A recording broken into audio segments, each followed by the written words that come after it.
کسی جنگل میں ایک شیرو نام کا شیر رہتا ہے جو کہ بہت ہی بوڑھا ہو گیا تھا اور شکار بھی نہیں کر سکتا تھا۔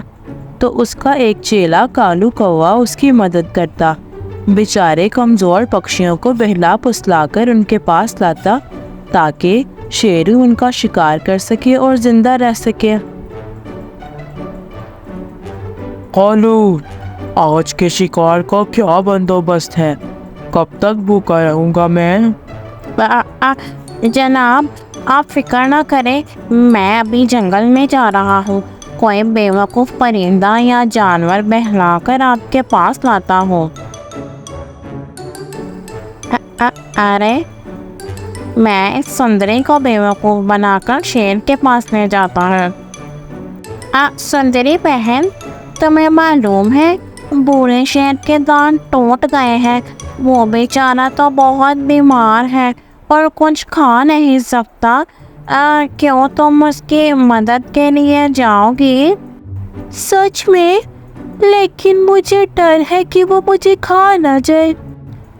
ارے نہیں، وہ اب بوڑھا ہو گیا ہے، تمہیں کچھ نہیں کہے گا، بس تم اس کے پاس جاؤ اور اس کی مدد کر دو۔ تمہاری چونچ تو بہت لمبی ہے نا، تو وہ آسانی سے کھانا کھا لے گا۔ تم اس کے پاس جاؤ اور اس سے دعائیں لو، نیکی کا کام کرو۔ کالو، تم لے آئے؟ تم میرے پاس آؤ، مجھے تمہاری مدد کی بہت ضرورت ہے۔ سندری جیسے ہی شیر کے قریب آتی ہے، شیر فوراً اس پر حملہ کر دیتا ہے اور اسے کھا لیتا ہے۔ بہت خوب کالو، یہ لو تمہارے محنت کے دانے، یہ ہے تمہارا انعام۔ شکریہ جناب، میں یہ دانے اپنی بیوی گوری کو دوں گا، وہ بہت خوش ہو جائیں گے۔ کالو کوا وہ دانے لے کر گوری کوی کے پاس آ جاتا ہے۔ ارے یہی لائے ہو اور زیادہ کیوں نہیں لائے؟ تم تو بوڑھے شیر سے کچھ اور نہیں لے کے آ سکتے کیا؟ اس سے تو ہمارا کچھ نہیں ہوگا۔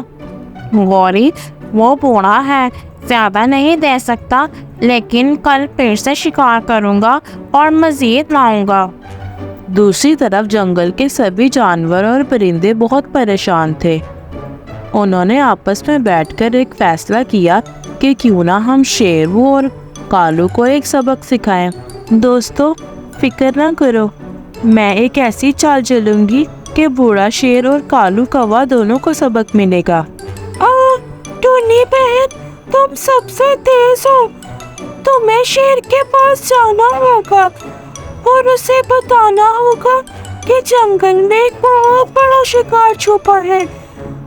تم اس کو کسی طریقے سے قائد کرنا اور اسے کالو کے خلاف کر دینا کہ وہ تمہیں دھوکہ دے رہا ہے۔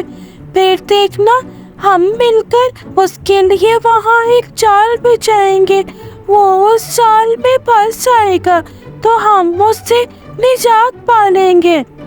ہاں ٹھیک ہے دوستو، میں کل ہی اس کے پاس جاؤں گی اور انہیں ضرور سبق سکھاؤں گی۔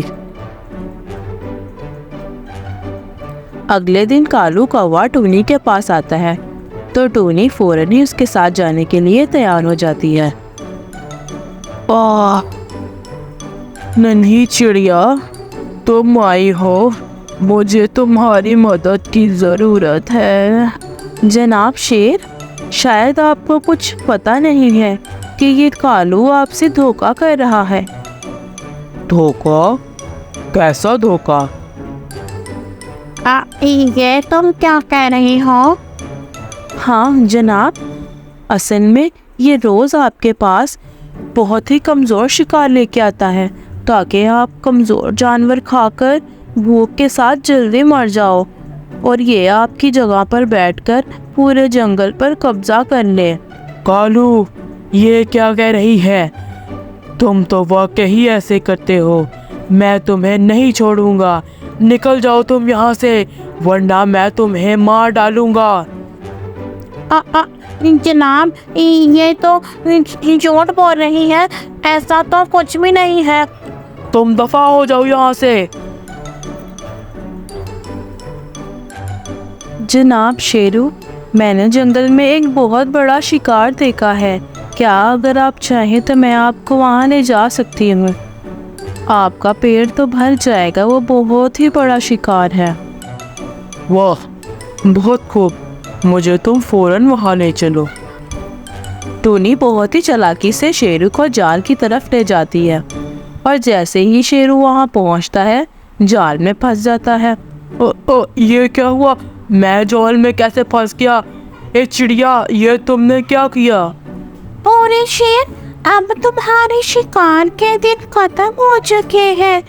اب اس جنگل کے تمام پرندے سکون سے رہیں گے. بوڑھے شیر, اب تمہارے شکار کے دن ختم ہو چکے ہیں. اب جنگل کے تمام جانور اور پرندے سکون سے رہیں گے. اب تم یہاں لٹکے رہو. ارے واہ, ہمارا جنگل بچ گیا. شکریہ ٹونی بہن. یہ کہانی ہمیں اس بات کا سبق دیتی ہے کہ چالاکی اور مکاری سے کبھی بھی کامیابی نہیں ملتی, اور جو دوسروں کے ساتھ دھوکہ کرتے ہیں آخرکار خود ہی مصیبت میں پھنس جاتے ہیں.